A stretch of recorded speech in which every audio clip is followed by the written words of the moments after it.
لله رب العالمين والصلاة والسلام على سيد الأولين والآخرين سيدنا ومولانا محمد وعلى آله وصحبه أجمعين.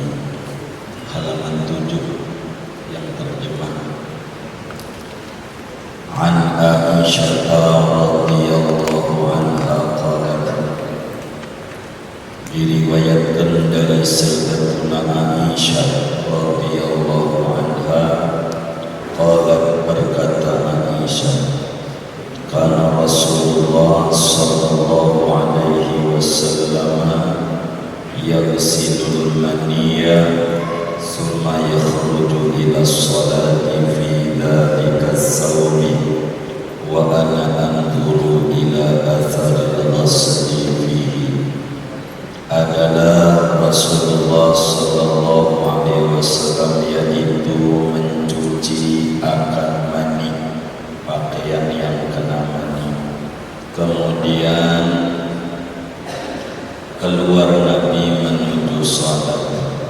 Fi dzalika sawmi, pada itu pakaian, wa ana anzuru, sedangkan aku yaitu melihat oleh aku ila asaril ghasli, kepada bekas cucian fihi, pada pakaian itu. Muttafaqun alaihi, hadis riwayat Bukhari Muslim. Wali Muslimin, dan satu riwayat bagi Imam Muslim, laqad kuntu afraquhu min thawbi Rasulillahi sallallahu alaihi wasallam farakan fayusalli fihi, demi sesungguhnya adalah aku yaitu mengerik aku akan mani dari pakaian Rasulullah sallallahu alaihi wasallam dengan kerikan, fayusalli fihi, maka Nabi salat pada pakaian itu. Wa fi lafdhin lahu, dan pada satu lafaz bagi Imam Muslim juga, laqad kuntu ahbuhu yabisan bidhri min sawbihi, demi sungguhnya adalah aku, kata Siti Aisyah, yaitu mengerik-ngerik aku akan mani itu, padahal kering maninya, dengan kuku min sawbihi, dari pakaian Nabi Muhammad sallallahu alaihi wasallam. Wallahu a'lam bishawab. Segini, saudara sekalian yang mulia, pertemuan ini kajian kita akan membahas tentang hukuman sperma. Hadisnya dari Sayyidah Aisyah. Aisyah salah satu istrinya Nabi Muhammad sallallahu alaihi wasallam. Istrinya Nabi itu jumlahnya ada 11, yang meninggal sebelum Nabi 2, Siti Khadijah bintu Khuwailid radhiyallahu ta'ala anha, dan Siti Zainab binti Khuzaimah. 2 ini Rasulullah masih hidup, sudah meninggal. Namun saat Nabi meninggal masih ada 9 istri, totalnya 11. Sebagaimana dijelaskan di dalam Aqidatul Awam oleh Syekh Marzuki, antisai niswatin wafatul Mustafa khayyirna fakhtarna nabiyyal muqtafa Aisyatun wa Hafsatun wa Saudah Maimunatun wa Ramlah Hindun wa Zainabun kada Juwairiyah. Istrinya Rasulullah saat meninggal ada 11 begitu. Nah, Sayyidah Aisyah ini punya bapak namanya Abu Bakar Siddiq. Ibunya namanya Ummu Rawman binti Amir al Kinaniyah. Aisyah punya kakak. Aisyah ini punya kakak perempuan namanya Asma punya anak laki-laki namanya Abdullah. Ini anak angkatnya Siti Aisyah. Maka Siti Aisyah dijuluki Ummu Abdillah, ibunya Abdillah.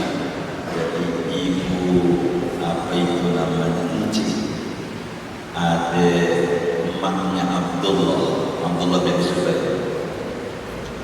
Siti Aisyah satu-satunya istrinya Rasulullah Sallallahu Alaihi Wasallam yang gadis. Yang lain semuanya janda. Makanya bapaknya Aisyah nama aslinya Abdullah, panggilannya Abu Bakar. Apa itu Abu? Artinya bapak. Bakar itu artinya perawat.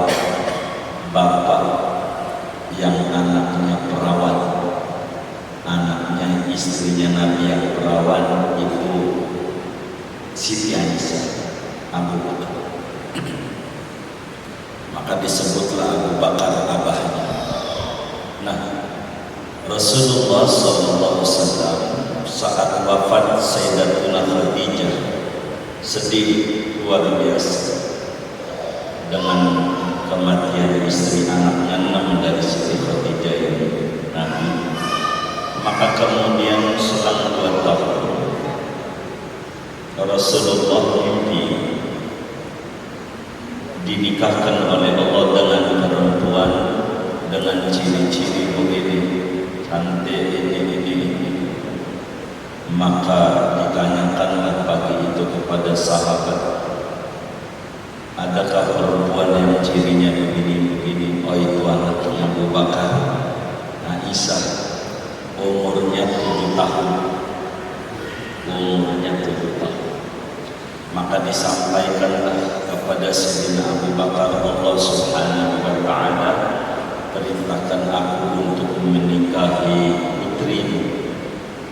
Kata Abu Bakar Siddiq, masih kecil, 7 tahun. Ini beda orang Arab sama orang Indonesia. Kan orang Arab makannya onta ya. Kalau kita ayam kate lagi kecil-kecil. Orang Arab gede, sampai 7 tahun. Masih kecil, Allah yang maka kemudian menikahlah bulan Syawal tahun ke-12 kenabian. Inilah sunat nikah di bulan Syawal, karena Nabi menikahi Siti Aisyah di bulan Syawal. Saran saya, saat ini saya di kitab nggak ada itu. Kalau nikah bulan Syawal kayaknya yang bagus malam takbir. Kalau bulan Syawal yang bagus malam takbir gitu. Baju udah dibeli sama bapaknya, ente gak perlu beli baju. Makanan kondangan gak perlu, kan semuanya udah itu ketupat sayur ya kan, begitu. Jadi ente hemat dananya kalau takbir itu begitu. Nabi nikahnya bulan Syawal dengan Sayyidah Aisyah. Ada rahasia. Umur 7 tahun Aisyah dinikahi. Ada rahasia. Kenapa ini? Begitu. Ini istrinya. Umurnya beda 8 tahun sama Siti Fatimah. Tuaan anaknya Nabi. Jauh sama anaknya. Jadi sama ibu sambung, sama anak, tuan anak umurnya. Sama Siti Fatimah. Jadi Aisyah ini. Ada rahasia besar. Kenapa Allah Subhanahu wa Ta'ala menikahkan ini Rasulullah dengan Siti Aisyah? Jadi bocah enak. Orang lain mau nanya sama guru malu tentang men, tentang amani, tentang apa. Kalau bocah enak. Jadi kalau perempuan mau nanya, Neng tolong dong tanyain nama laki lu. Ini Nyai keluar darah. Ini bagaimana? Nyai ini sholat bagaimana? Itu enak. Nyuruhnya, masih bocah. Enak. Yang kedua, nih nanya begitu. Karena Siti Aisyah dari kecil begitu. Jadi kehidupan Nabi urusan hukum berkenaan perempuan lebih banyak jalurnya dari Siti Aisyah. Sampai ulama bilang dari 11 istrinya Rasulullah, diadu ilmunya sama Siti Aisyah. Semua dari yang 10 di luar Siti Aisyah dikumpulin ilmunya, digabung jadi satu keranjang. Masih banyakkan ilmunya Siti Aisyah radhiyallahu ta'ala. Alim kabir, pinternya luar biasa, faqih, cendekiawan muslim hebat. Siti Aisyah digelari afdalu nisa'il alamin, perempuan terhebat di jagat raya. Siti Aisyah, Rasulullah amat sangat cinta Siti Aisyah, maka sering disebut Humairah. Beliau ini menyampaikan hadis kepada umat 1210 hadis, terbanyak dari seluruh istri-istrinya Rasulullah sallallahu alaihi wasallam. Siti Aisyah ngajar tidak sedikit para sahabat besar Rasulullah. Mau nanya hukum, nanyanya sama Sayyidah Aisyah. Mau nanya ada persoalan umat, nanyanya sama Aisyah. Saking pinternya luar biasa Sayyidah Aisyah radhiyallahu ta'ala anha. Beliau wafat di Madinah pada tahun 58 Hijriah dalam usia 66 tahun. Kuburannya di Baqi'. Kalau saya ada tuh apa itu pengobatan tuh di Baqi' dekat Masjid Nabawi, di sebelah kirinya itu ada pengobatan, sebelah situlah dekat pagar makamnya Siti Aisyah. Biasanya kalau ke Madinah kami yang laki-laki ini kubur Siti Aisyah, perempuan hebat dunia, 1210 hadis Siti Aisyah. Dan Siti Aisyah amaliyahnya luar biasa. Biar kata dia istrinya Rasulullah, enggak sombong, enggak kayak kita, enggak ibadah. Laki gua kiai, begitu kata dia.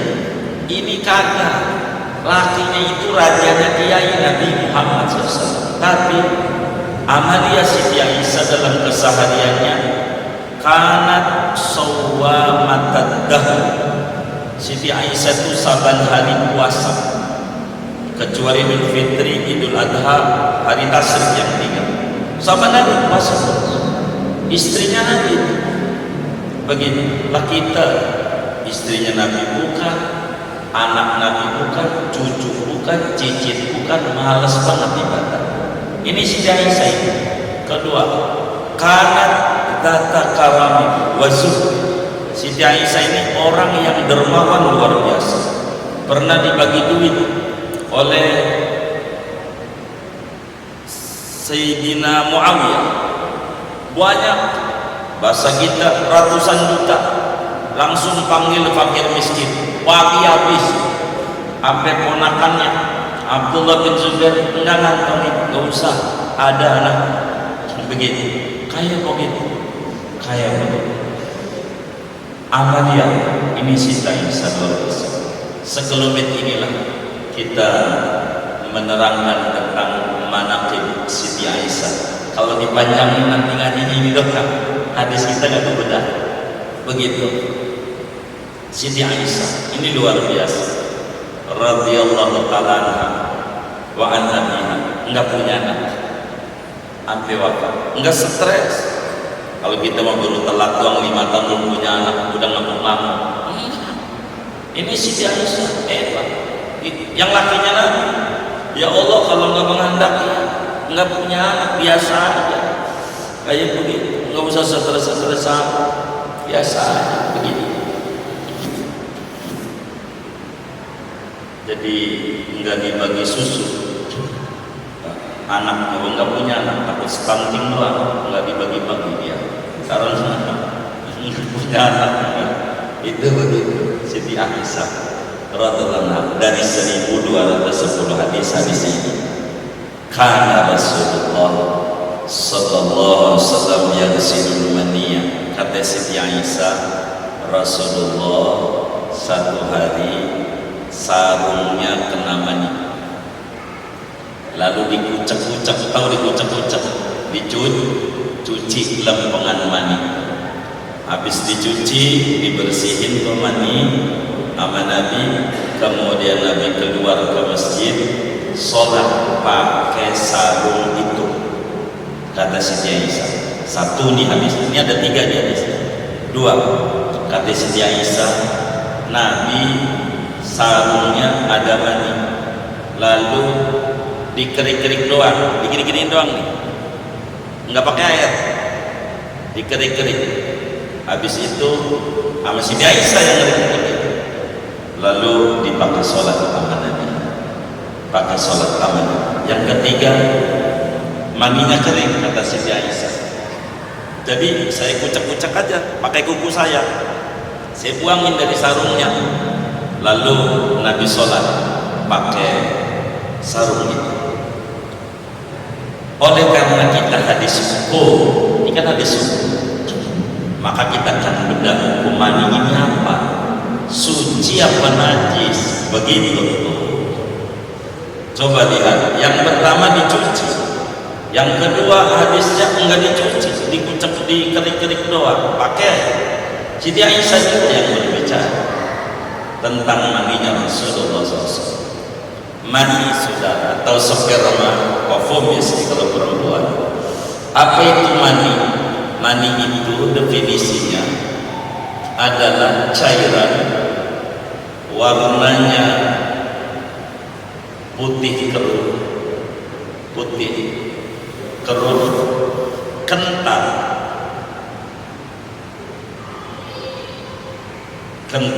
keluarnya dengan ada rasa lezat,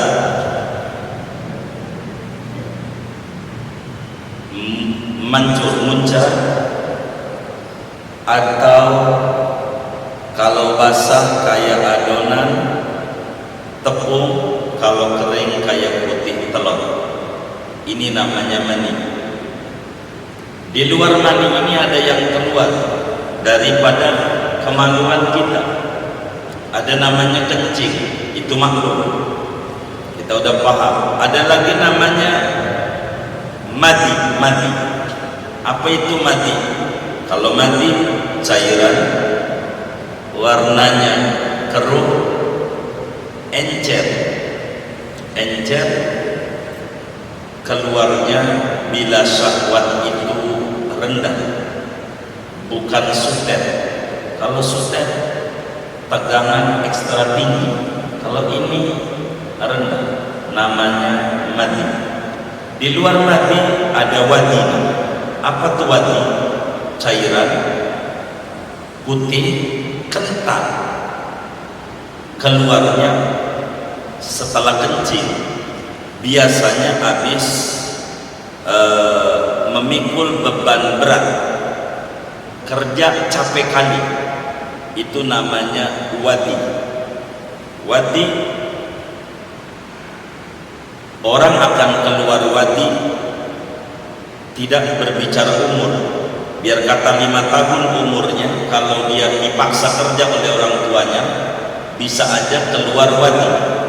Kalau madi akan keluar bila umurnya sudah balik. Kalau belum balik enggak bakalan keluar madi. Kencing najis, madi najis, wadi najis, dan kita mau membedah hukum mani. Zahir hadis yang ada di Bukhari Muslim ini saudara, kata Sayyidatuna Aisyah, Rasulullah SAW mencuci pakaian yang kena mani, kemudian keluar sholat pakai pakaian itu. Saya, kata Siti Aisyah, dengan 2 mata kepala saya lihat bekas basah, bekas cuciannya itu. Nabi sholat pakai pakaian ini. Dari hadis ini saudara, ulama berbeda-beda pandangan. Zahir hadis, mani itu najis. Zahir hadis, secara letter hadis, mani itu najis. Tandanya Nabi cuci pakaian. Kalau Nabi cuci, tidaklah mungkin itu dicuci melainkan karena najis. itu secara zahir. Dari sini Imam Malik mengambil, dalam madzhab Malik mani itu najis adanya, dan sebagian daripada madzhab Syafi'i ada sebagian ulamanya mengatakan mani itu najis adanya. Ini zahir hadis, begitu zahir hadis yang tersurat. Lalu apakah sebenarnya hukum mani itu najis? Tidak. Mani itu, saudara, hukumnya suci. Hukumnya suci. Mani siapa? Ini ngomongin Nabi. Nabi itu manusia. Artinya maninya manusia. Agamanya apa? Sukunya apa? Rasnya apa? Kalau yang namanya maninya manusia, mau muslim mau kafir, maka mani itu hukumnya suci. Hukumnya suci. Mani. Sampai-sampai meski bentuknya merah warnanya seperti darah, karena orang sering bersetubuh, pada akhirnya bentuknya merah maninya, tapi mani janjinya bukan darah, tetap hukumnya suci. Mani manusia. Bukan saja mani manusia, karena manusia itu makhluk hidup yang lainnya, hewan yang lainnya. Maka di dalam madzhab Syafi'i semua binatang, mau ayam, mau kucing, mau gajah, mau kuda, mau kambing, mau sapi, mau unta, maninya suci, kecuali mani anjing dan mani babi. Itu tetap hukumnya najis adanya. Dari mana ini berbicara hukum mani ini adalah suci madzhab Syafi'i? Mengkompromikan hadis banyak.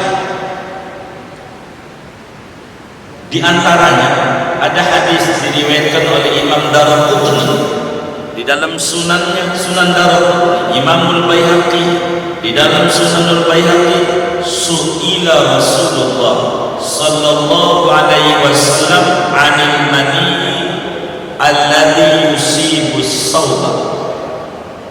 Kata Imam Ibnu Abbas radhiyallahu ta'ala, Rasulullah satu hari pernah ditanya oleh sahabatnya tentang mani yang kena pakaian, kena sarung mani, habis bersetubuh pakai sarung.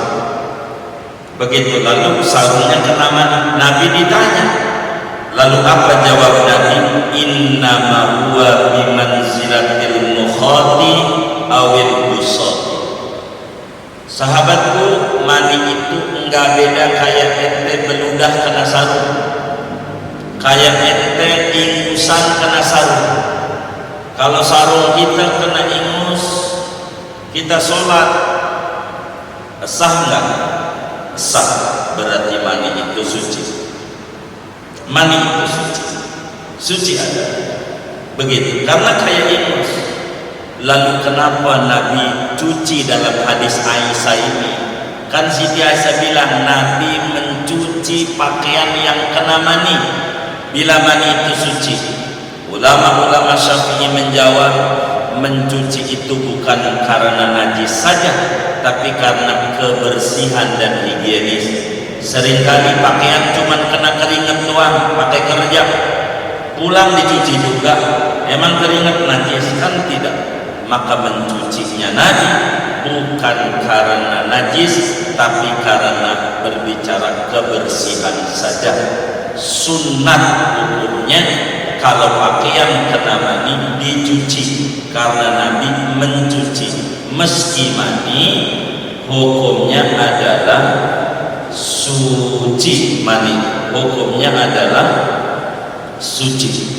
Karena itu, saudara, Siti Aisyah pada hadis Muslim yang kedua dikerik doang, dikerik. Dalilnya dari hadis Aisyah juga, dikerik doang Nabi pakaiannya kena mani, lalu kemudian dikerik, lalu dipakai sholat. Kalaulah mani itu najis, enggak cukup oh kalau barang najis dikering kudu dicuci. Ini menunjukkan mani itu suci adanya. Mani itu suci. Di samping karena mani ini adalah asal muasal manusia. Begitu. Asal muasalnya. Kalau mani itu najis, kayaknya yang ngaji ini asalnya dari mani. Selama saya nggak mau kan najis. Begitu. Enggak. Mani itu suci. Karena itu kita nggak bisa ngaji hadis pakai dohirnya doang, letter-letter doang, repot. Kalau pakai letter-letter doang bahaya. Jangankan hadis, ono aja tulisan. Teman kita jual susu beruang. Susu beruang. Ini susu beruang najis, susu beruang nggak boleh diminum. Bukan, itu tulisannya doang. Susu sapi cap beruang, iklannya naga. Iklannya naga ya, naga. Tapi susunya susu sapi, capnya beruang. Jangan langsung susu beruang najis. Entar dulu. Apa maksud susu beruang? Susu sapi cap beruang suci. Begitu. Islam tuh nggak boleh langsung ditelan mentah-mentah. Nggak boleh. Rasulullah mencuci pakaiannya najis? Enggak. Ini karena higienis, bukan berbicara najis. Karena Nabi dalam hadis Imam Baihaqi, Imam Daraqutni dan Ibnu Abbas waktu ditanya apa hukuman yang kena pakaian, kata Nabi tak ubahnya seperti ingus ente kena pakaian ente. Kudu cuci kagak? Bener gak cuci? Ya dicuci untuk higienis, percis kayak begitu. Cuci untuk higienis. Maka di dalam mazhab Syafi'i yang namanya mani hukumnya suci adanya. Mani cirinya 3. Kalau di luar 3 ini pastikan najis. Ada 3 ciri. 1, tadaffuk. Dalam surat apa itu? Di atasnya Al-Alaq, At-Tariq, media sebelumnya apa? Fala depannya sebelum Mimma Indafiq, afala yanzur insan hal yanzur insan mimma khuliq. Khuliqa mimma indafiq, sebelum khuliqa mimma indafiq.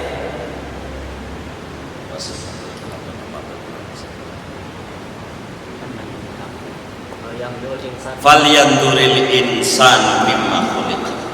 Hendaklah merenung manusia dari mana dicipta. Mimma indafiq, dari air yang terpancar. Mani cirinya muncrat. Begitu. Mancur, itu 1. 2, taladud, enak keluarnya. Habis enak ini bakal lemas dia, itu mani ciri. Taladud, cirinya lezat keluar. Begitu. Ketiga, kalau masih basah kayak bau adonan tepung. Kalau masih basah. Kalau kering kayak putih telur, nempelnya kayak putih telur. Kalau kering, ini ciri mani. Kalau tidak ada ciri salah satu dari 3 ini, lalu diendus sarungnya, bau jengkol, kencing, bukan mani. Itu najis, wajib dicuci. Kayak begitu. Ciri mani ini aja ciri mani. Ada ciri mani itu begitu. Maka timbul pertanyaan ketika ngomongin mani, tapi nanti bakal dibedah pada bab mandi. Ini lagi hukum najis atau suci masalahnya, bukan bab mandi atau tidak. Ada orang bertanya, kenapa itu yang keluar mani kan si emen, tahu emen ya? Si emen yang keluar dari situ. Ngapa yang perlu disiram sekujur tubuh, pala juga perlu disiram? Kan keluarnya dari situ, dari si emen, rudal sekali. Begitu. Ngapa yang dihukum muanya sampai pala juga perlu disiram, rambut perlu disiram? Kan yang keluar dia. mestinya yang salah aja yang dihukum, dia aja yang disiram, ngapa muamuanya? Maka dijawab oleh agama, masalahnya emangnya si yang keluar dari si emen, tapi yang ikut merasakan nikmat dari mana? Kata agama, dari ujung pala ke ujung kaki. Yang ikut ngerasa ini korupsi tangkap juga, begitu. Walaupun dia nggak ngambil, karena ikut ngerasain. Begitu juga yang ikut ngerasain nikmat siram juga, walaupun yang keluar tuh si emen, tapi nikmatnya dari ujung pala ke ujung kaki. Benar nggak? Tuh begitu. Nah, karena itu kudu disiram. Tapi bab kita faedah dari hadis ini satu, dohir hadis menyatakan mani itu najis, tandanya Nabi dicuci. Adapun hukum dari hadis ini adalah mani itu suci. Mani itu hukumnya suci. Adapun Nabi mencuci itu adalah li ajlin nadhafah la li ajlin najasah. Nabi mencuci karena kebersihan doang, bukan berbicara najis. Ketiga, mani itu suci bukan mani orang saja, mani binatang semuanya suci kecuali mani anjing dan mani babi, karena li ghalati amrin najasah, karena berat urusan najis dua ini. Keempat, bila mani kena pakaian sunat dicuci. Dari hadis ini tandanya Rasulullah Sallallahu Alaihi Wasallam mencuci pakaian yang terkena mani, mencuci sunat saja mencuci mani. Adapun selain mani yang keluar dari situ, apakah namanya kencing, apakah namanya mani, apakah namanya wadi, hukumnya najis adanya. Jadi apa saja yang keluar dari kemaluan kita ini semuanya najis adanya, kecuali satu mani. Ini hadisnya. Yang kedua adalah angin, enggak najis. Angin kentut enggak najis. Kalau keluar angin enggak perlu kita cebok. Mana habis makan ubi Cilembu 7.000 sekilo, tutup mulu, habis air token isi lagi, enggak usah, makruh. Ketiga, batu, benda keras yang keluar dari dubur kita yang nggak diolah oleh perut besar itu tidak najis, seperti kopi luwak masuk dari ini, itu nggak najis, namanya muta najis, benda suci terkena najis. Cuci aja sampai kering, jemur, giling,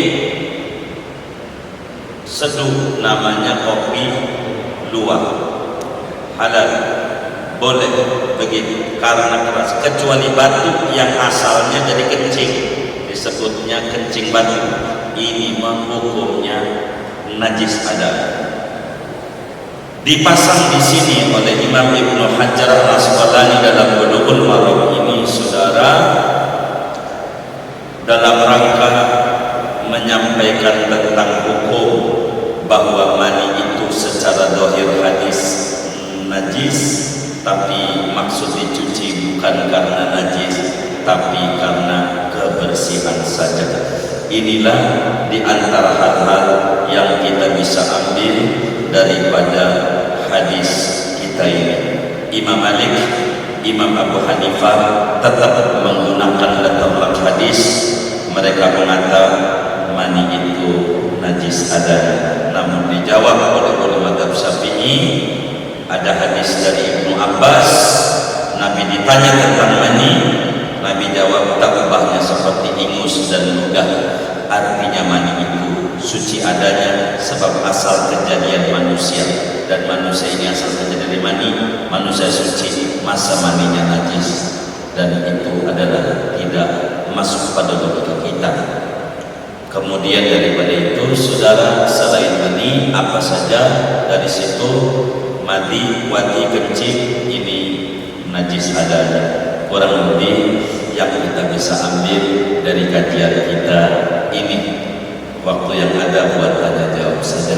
Ada yang ditanya mungkin dari materi ini atau di luarnya, sebelum doa dipersilakan. Wallahu a'lam.